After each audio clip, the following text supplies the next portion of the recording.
ఇళ్ల స్థలాల సాధన కోసం గత 9 రోజులుగా వివిధ రూపాల్లో కార్యక్రమాలు చేపట్టి గత 5 రోజులుగా రోడ్డు మీదకి వచ్చి ఈ నిరసన దీక్ష చేపట్టాల్సి వచ్చింది. ఈ నిరసన దీక్ష చేపట్టడం మాకు కొంత బాధగా ఉన్నా తప్పని పరిస్థితుల్లో గూడు మనం సాధించుకోలేమన్న ఒక దృఢ నిశ్చయానికి వచ్చి ఈరోజు రోడ్డు మీదకి రావడం జరిగింది.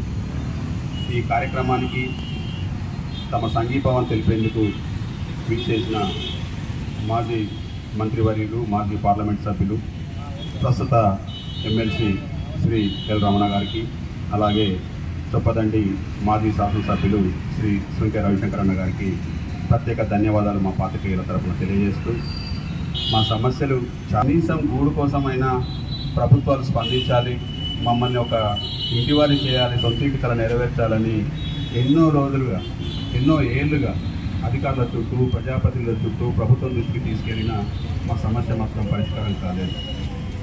మేము పెంచి వందలాది ఎకరాలు స్థలం వేస్తున్నటువంటి ఈ దీక్ష శిబిర అధ్యక్షులు, చేస్తున్నటువంటి సంఘ అధ్యక్షులు గౌరవ శ్రీనివాసరావు గారు, వారి సహచర పత్రికా బృందానికి, ఈ కార్యక్రమంలో ప్రశ్నించినటువంటి చొప్పాని మాజీ శాసనసభ్యులు సోదరులు రవిశంకర్ గారికి, ఎలక్ట్రానిక్ ప్రింట్ మీడియా సభ్యులందరికీ, సోదరుడు మల్లారెడ్డి గారికి నమస్కారం తెలియజేస్తూ,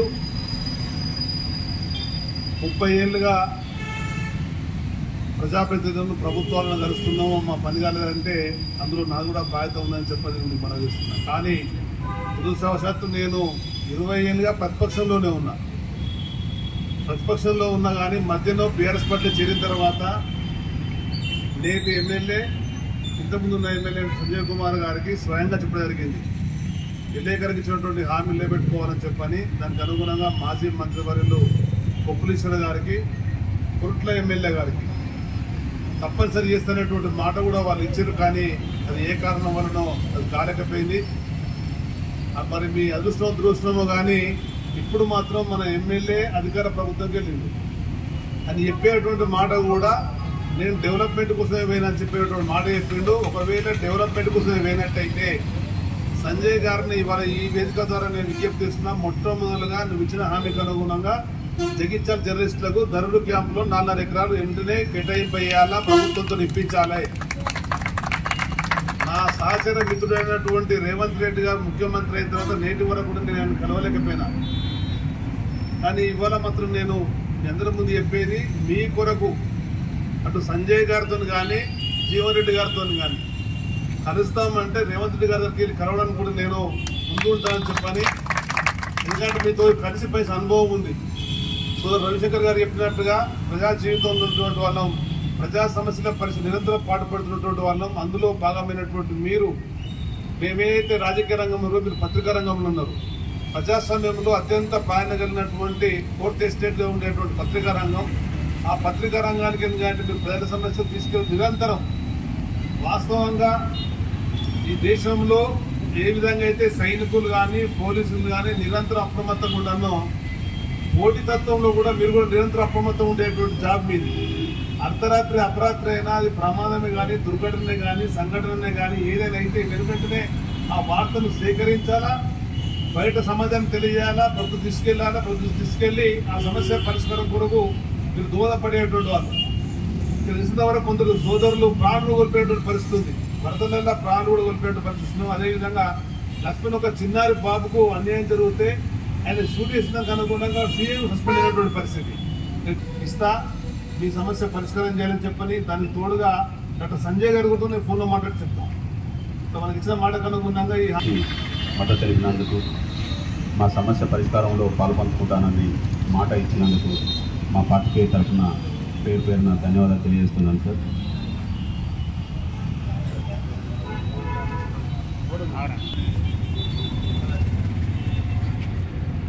ఓకే, అవసరమైతే సీఎం గారు రమ్మంటే నేను ఎట్లా వస్తా. నేను ఎందుకంటే ఇవాళ లెటర్ పెట్టేసి కలెక్టర్ గారు సీఎం గారు. ఓకే ఓకే, మంచిది సార్. అలాగే ఓకే. ఐక్యత. గత 5 రోజులుగా నివాస స్థలాల కోసం రిలే నిరాహార దీక్ష చేస్తున్నటువంటి ఈ కార్యక్రమానికి నాతో పాటు వచ్చినటువంటి మాజీ మంత్రివర్యులు పెద్దలు ఎమ్మెల్సీ రమణన్న గారికి, ప్రింట్ అండ్ ఎలక్ట్రానిక్ మీడియా సోదరులందరికీ నా నమస్కారం.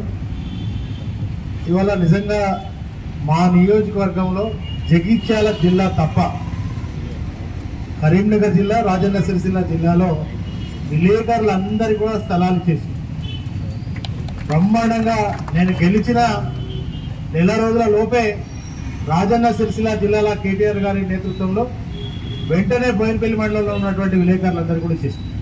అట్లా రామడుగు, చొప్పదండి, గంగాధర అన్ని మండలాలు చేసిన ఒక్క జగిత్యాల జిల్లాలో మల్యాల మరియు కొడిమేల మండలం వాళ్ళకే మేము అందజేయలేకపోయాం. ఇక్కడ ఉన్నటువంటి ఆ రోజు ఉన్నటువంటి అధికారుల వైఫల్యం, ఇక్కడ ఉన్నటువంటి ప్రజాప్రతినిధుల వైఫల్యం కారణంగా నేను ఈ 2 మండలాల్లో కూడా ఇవ్వలేకపోయాను. నిజంగా జర్నలిస్టులు అంటే రోజు పొద్దున 7 టిఫిన్ చేస్తారో 7 ఛాయ్ తాగుతారో తెలియదు.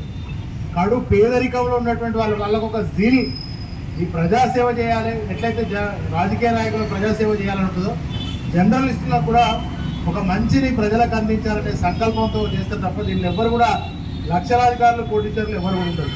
100% మీ అందరికీ ఇళ్ల స్థలాలు ఇప్పుడున్నటువంటి ప్రభుత్వం వెంటనే అందజేయాలని డిమాండ్ చేస్తూ, వాస్తవంగా ఏదైతే చెల్గల్ కానీ ఆ తర్వాత ధరూర్ క్యాంపులో కానీ ఉన్నటువంటి స్థలాన్ని వెంటనే ఈ యొక్క జర్నలిస్టులందరికీ కూడా కేటాయించి వెంటనే ఈ యొక్క ఇళ్ల స్థలాలు పట్టాలు అందించాలి.